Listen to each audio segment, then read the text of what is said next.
કૃષ્ણ અને અર્જુન બંને બેઠા હોય છે ત્યારે કૃષ્ણ ભગવાન એમ કહે છે કર્ણ જેવું મહાન વ્યક્તિ કોઈ નથી ને દાનવીર કોઈ નથી. અર્જુન કે તમે શું જ્યારે ત્યારે કર્ણ કર્ણ કરતા હો છો? રાતનો સમય હોય છે. કૃષ્ણ ભગવાન કહે છે કે મારે છે ને અત્યારે હવન કરવો છે, તું મને લાકડા આપ શાકના. એટલે કે સવારે તમને આપું, અત્યારે થોડી આપી શકો. ચાલ કે હવે આપણે કર્ણના જોડે જઈએ.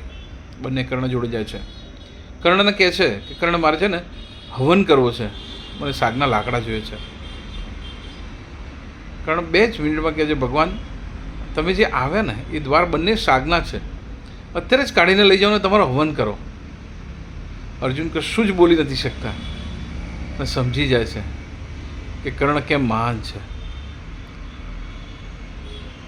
કર્ણ જેવું પ્રતિભાશાળી વ્યક્તિત્વ આ જગતમાં થયું નથી ને થશે નહીં.